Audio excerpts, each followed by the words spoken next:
है। हाँ। ये मन ही मन जो है औकलाहट सवर्णों में है कि जो हम 20 साल का ये जो शासन है उसमें सवर्णों का उत्थान नहीं बल्कि पतन हुआ है। आप लोग भेड़ बकरी नहीं है कि जिधर हाँक देगा बीजेपी हाँक देगा तो बदलने लगे। हाँ। ऐसा अगर होता तो 2020 का जो चुनाव उसमें हम 12,000 मत से मात्र नहीं जीत सकते। ये जो बीजेपी और आरएसएस के लोग ये एक उस समय में नारा लगाए थे, एक क्या कहा जाए वो मतलब लोगों के मन में है दिया कि जंगल राज जंगल राज जंगल राज, और उसमें अफसरों ने उनका सहयोग किया। आज मैं बेगूसराय जिला में आया हूं जहां पर राष्ट्रीय जनता दल के महासचिव माननीय अभिराम सिंह जी हैं। आज बातचीत करेंगे, वो सवर्ण समुदाय से ताल्लुक़ रखते हैं। सवर्ण समाज महागठबंधन तथा राष्ट्रीय जनता दल में कितना भागीदारी ले रहा है, कितना जुड़ाव है, ये तमाम मुद्दों पर बातचीत करेंगे। सबसे पहले मेरे चैनल में आपको स्वागत है। आपका भी स्वागत है। बेगूसराय की धरती पर, दिनकर की धरती पर आपका स्वागत है। पहले तो सर कुछ अपना परिचय दे दिया जाए, किस समाज से आते हैं और राष्ट्रीय जनता दल को आपने क्यों चुना है? देखिए, राजनीतिक पार्टी का जो चुनाव करते हैं लोग उसमें किसी की मजबूरी और ज़बरदस्ती नहीं है। जिस विचारधारा को आप पसंद करते हैं, आपका जो विचारधारा रहता है, तो हमारा विचारधारा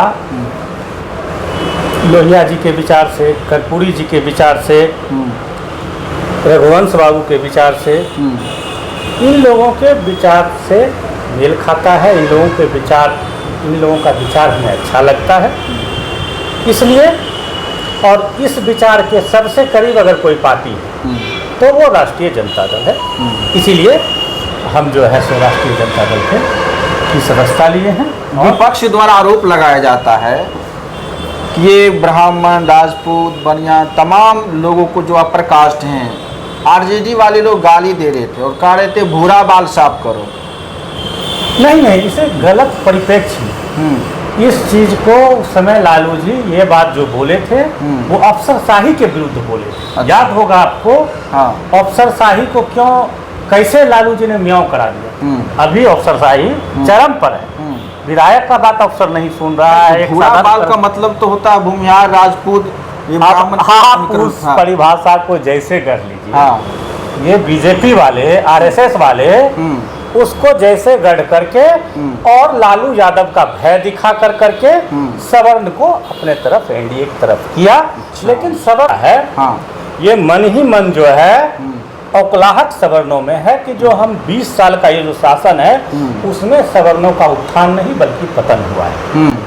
पतन हुआ है? बिल्कुल पतन हुआ है। सवर्ण अपने मन में सोच रहे हैं कि जो उनकी सामाजिक स्थिति 20 साल पहले थी, आर्थिक स्थिति थी, बौद्धिक स्थिति थे, उसमें ह्रास हुआ है या कि उसमें और प्रगति हुई। ये तो सोचने का विषय है। ये तो सोचने का विषय। बीजेपी वाले 10% आरक्षण देते हैं सवर्ण को, आरजेडी वाले क्या दिए हैं जो आरजेडी में लोग जुड़ेंगे? देखिए, 10% जो वो सवर्ण को आरक्षण दिए हैं उसमें भी भारी भूल है। उस आरक्षण का जो वो कैपिंग किए हैं वो 8 लाख कि जिसका 8 लाख सालाना वार्षिक आय है उसका बच्चा को वो लाभ मिलेगा। अब बताइए 8 लाख से कम तक वाले, 8 लाख से कम तक वाले। तो अगर किसी का, जबकि हमको लगता है जिस समुदाय से, सवर्ण समुदाय, राजपूत समुदाय से आते हैं, अच्छा, उसका 80% परिवार का आमदनी 3 लाख से अधिक नहीं होगा सालाना। 80%? 80%। 25 12 300 अर्थात 25,000 मंथली इनकम, तो 3 लाख महीना होगा। अब ये बताएं आप कि किसी का इनकम 3 लाख सालाना है और किसी का 7, 7.5, 8, 12 भी आंकड़े का बाजीगरी करके 8 पहुंचा देगा, तो क्या दोनों बच्चे को एक जैसा परिवेश मिलेगा? मैं ये पूछ रहा हूँ।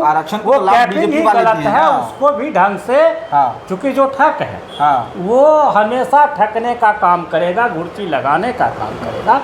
मैं राजद भी इसमें कहा है कि उसका कैपिंग, उससे गरीब को फायदा नहीं मिलेगा। उससे जो गरीब है, जो रियल जिसको मिलना चाहिए उसको फायदा नहीं मिलेगा, उसमें भी विसंगति है। अच्छा, ये क्या कहना चाहेंगे कि जितने भी जो सामाजिक न्याय के जो दल हैं चाहे आरजेडी हो, जदयू हो, कांग्रेस हो, बीएसपी हो, सपा हो, ये तमाम जो जेएमएम हर पार्टी में जो है, तो लोगों का कहना है कि सवर्ण जब इस दल में आते हैं तो वो सिर्फ अकेले आते हैं, उनके साथ समाज नहीं आता है। लेकिन जब वही SC ST OBC के नेता बीजेपी, कांग्रेस इत्यादि में जाते हैं तो वो अपने साथ समाज को भी लेके जाते हैं। देखिए, ऐसा बात नहीं है। आज का समय बहुत बदल गया है। आप लोग भेड़ बकरी नहीं है कि जिधर हाँक देगा बीजेपी, हाँक देगा तो उधर चलने लगे। हाँ, ऐसा अगर होता तो 2020 का जो चुनाव था उसमें हम 12,000 मत से मात्र नहीं पिछड़ते। आप बार बार समीकरण हमको पूछते हैं कि हमारा विजय का सूत्र क्या है, कैसे हम जीतेंगे 25 को। तो जब मुकेश सहनी जी भी हमारे साथ नहीं तो हम मात्र 12,000 मतलब फाइनल ड्रॉप से थोड़ा ही पीछे रहे, ज़्यादा मार्जिन से नहीं हारे। तो ये अभी कोई भेड़ बकरी नहीं है। हर वर्ग के लोग, हर समुदाय के लोग राजद का समर्थन करते हैं, पूरा A to Z। क्या सवर्ण, क्या दलित, क्या पिछड़ा, क्या जो सामाजिक न्याय को मानने वाले लोग हैं, सभी लोग जो मनुवाद के खिलाफ हैं, जो अम्बेडकर को मानने वाले लोग हैं, वो सभी लोग। मनुवाद कौन है? मनुवाद वो है जो तानाशाही करते हैं, जो चाहते हैं कि मैं जैसा कह रहा हूँ, मैं श्रेष्ठ हूँ, एक श्रेष्ठ और दूसरा नीच, ये तो मनुवाद है। तो ये अब सवर्ण समाज भी समझ चुका है, शुरू से समझता है। सवर्ण समाज शुरू से समझता है। 1990 के दशक में हमारा राजपूत समुदाय ही था, बीपी सिंह के समय में, वो जनता दल का वोटर हुआ करता था। बिल्कुल, हम लोग नारा सुनते थे, राजा नहीं। बीपी सिंह खुद राजपूत थे, बीपी सिंह थे, चंद्रशेखर, अनेक लोग बिल्कुल युद्ध में थे। आपको रघुवंश प्रसाद सिंह जी थे, आदरणीय जगदानंद सिंह जी, ये सभी लोग जो। बेगूसराय जिला बीजेपी का गढ़ कहा जाता है। ये कैसे यहाँ के सांसद हैं? गलत सूचना मैं बता रहा हूँ। 2020 में हम लोग 4-3 से जीते हैं, 4-3 से जीते हैं। 2015 में 7-0 से हम लोग जीते हैं। कैसे बीजेपी का गढ़ है? यहाँ के सबसे बड़ा हिंदू हृदय सम्राट गिरिराज सिंह सांसद हैं।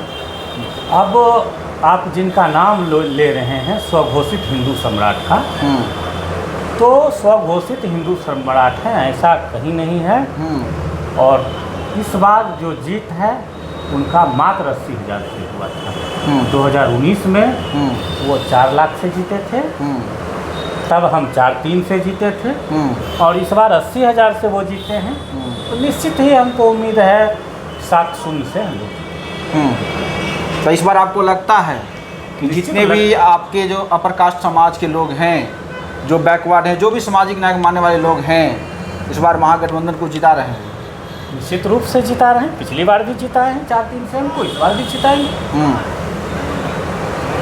अच्छा, लोग का ये भी आरोप है कि आरजेडी में और भी बड़े बड़े नेता रहे हैं, लेकिन तेजस्वी यादव ही मुख्यमंत्री का चेहरा क्यों?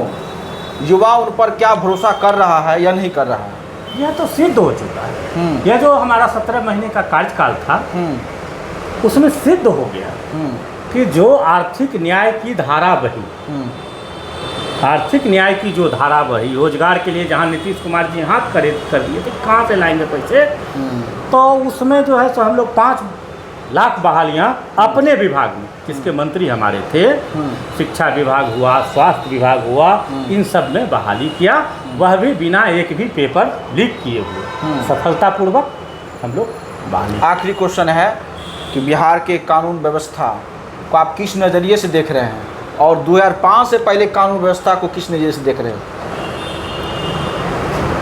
देखिए, ये जो बीजेपी और आरएसएस के लोग हैं, ये एक उस समय में नारा लगाए थे, एक क्या कहा जाए, वो मतलब लोगों के मन में भय दिया कि जंगल राज, जंगल राज, जंगल राज, और उसमें अफसरों ने उनका सहयोग किया। चूँकि उस समय हम लोगों के समय जब राजद की सरकार थी, एक साधारण आदमी BDO साहब के यहाँ, CO साहब के यहाँ दबिश दे के काम करना पड़ता था। तो ये एक नैरेटिव चलाया, जंगल राज जंगल राज जंगल राज।